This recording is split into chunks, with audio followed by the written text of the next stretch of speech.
Hi, I'm Sophia. During the first 8 years of my life, I was a scapegoat for my mom, while other people considered her to almost be a saint. And once I got really desperate, my grandmother came to rescue me. When I was 4, my dad left my mom. He actually never showed up after that, but I vividly remember the day he was leaving.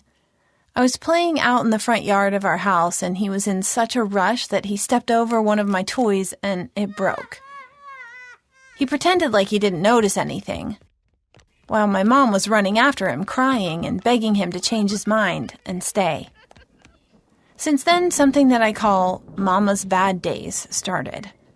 She'd always been a bit too emotional, like, for example, when she couldn't find a perfect parking space near the supermarket, she would just get angry, drive away, and not buy anything. Usually she calmed herself down really easily and fast, and Dad really helped her with this. But after he left us, she became even more explosive over little tiny things, and I constantly found myself on the receiving end of her bad temper. Once she entered my room to say that it was time for me to take a bath while I was playing with my toys under a tent I had made from chairs, pillows, and blankets. And when she saw this mess, as she called it, she turned red with anger, ruined the whole tent thing, and started throwing everything around the room, while saying that I was the most naughty and stupid child in the world. And this was actually quite a frequent reaction of hers toward me playing with toys. I've said I'm sorry, Mommy, so many times in my life, and for a variety of reasons.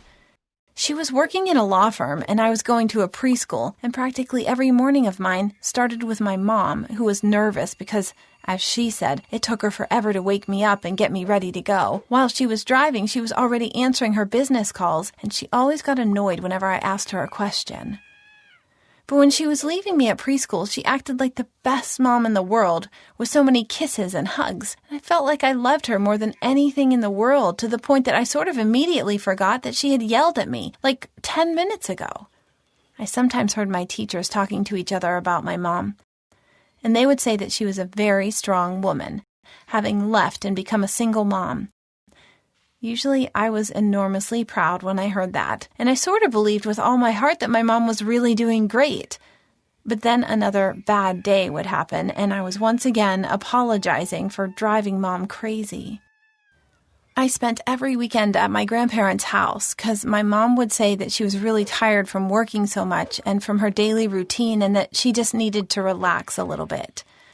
Apparently, this included having a break from being a mom.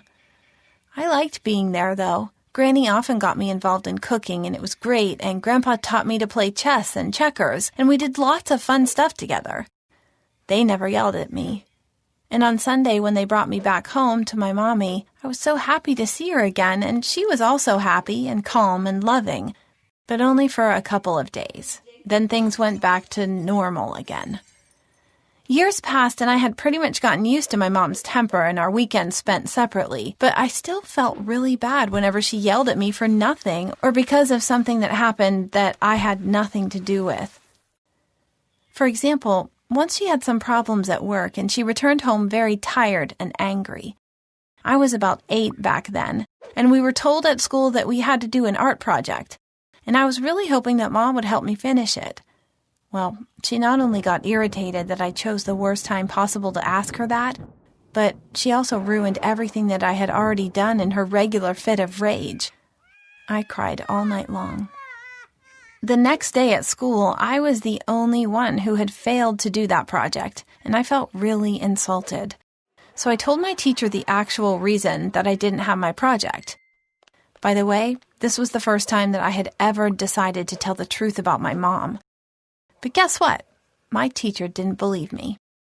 Even worse, she called my mom and asked her to come to school to discuss my lies. And when my mom came, she made up a story that it was our neighbor's dog who ruined my papier-mâché thing, and promised that she would have a serious talk with me about accusing somebody else of my own problems.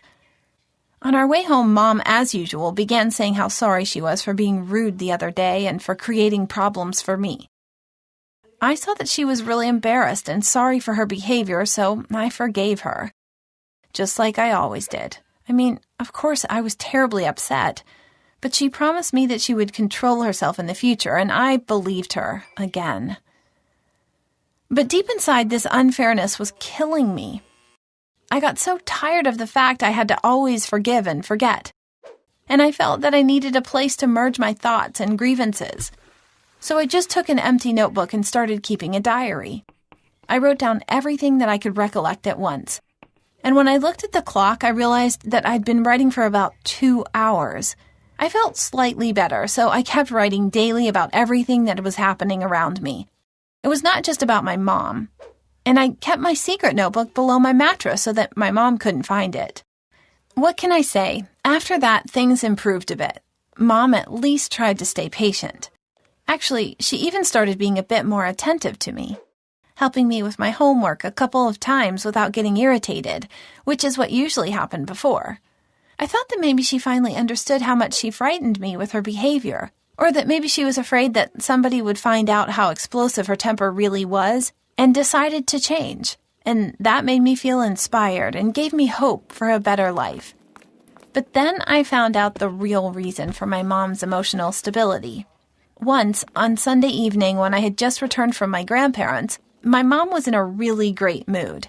She was cooking and her hands were kind of dirty. When her cell phone rang, she asked me to give her the phone, and I just accidentally glanced at the screen. Somebody named Eric was calling. And my mom was giggling and smiling while talking to him. Apparently, I had that astonished look on my face because as soon as my mom hung up the phone, and she was kind of excited, by the way, she said that she hoped I didn't mind if she had started dating again. I met Eric about a week after his phone call with my mom. Honestly, I didn't like him. You see, even though my mom has a bad temper, she's a very attractive woman. While Eric was shorter than her and a little bit chubby, and when he came to take us to the amusement park, it was Saturday, which actually meant that I had to skip my trip to my grandparents'. So yes, this also set me up a little to be against him. Despite the fact that we went to the park together, I felt terribly lonely. I was riding the carousels on my own, while Mom paid almost no attention to me and was completely absorbed by chatting with Eric. I got really tired after about an hour and said that I wanted to go home, but my mom apparently wanted to spend some more time with her boyfriend. So I was whining and I didn't want to do anything, and my mom eventually got annoyed with me, as usual. I accidentally dropped an ice cream on my t-shirt, and she said that I did it on purpose just to make them take me home, and I felt so bad that I started to cry. Well, everything ended up with Eric driving me and my mom back home. A few hours later, I found out that they split up. Do you want to know how I knew? Mom once again began crushing everything around her and yelling at me, saying that if I were a normal child and had just behaved while we were at the park, Eric would not have left her. But since I was terrible and made Mom angry at me, he thought that she was angry all the time. And then she said that I had ruined her life, and that if she hadn't had me, she would have been married again a long time ago. Then she told me to get whatever I needed because she was going to give me to my grandparents since, as she put it, she needed some space for the rest of the weekend. This time, I took my diary with me. You see, I hadn't had time to write in there about the latest events, and I felt that I really needed to do it. I managed to do it right before I went to sleep once I was already at Granny's house. The next morning, I found out that my top secret notebook had been exposed. Granny found it and read it and apparently told my mom about it. She was in shock. When my mom came to take me back home, Granny told me to stay in my room, but I heard most of what they were talking about. In addition to the fact that my mom was being reprimanded for not taking care of her anger issues earlier, Granny insisted that she go to a clinic for special treatment. Otherwise, Granny promised to deprive her of her parental rights and take me from her. I heard my mom start to cry, and a few minutes later she entered my room, still crying really hard, and she was holding my diary in her hands. Apparently she read at least some parts of it and finally understood how badly she had been treating me. I spent a few months living at Granny's while my mommy was at the clinic, and even though it was the calmest period for me for a long, long time, I really missed my mommy. It's been a few years already since that story happened, and everything is normal. I mean, nobody yells for no reason, and I get grounded only for low grades or misbehavior. But I still sometimes find myself scared. What if Mama's bad days ever come back? Cheer me up by giving my story a like and feel free to subscribe to this channel.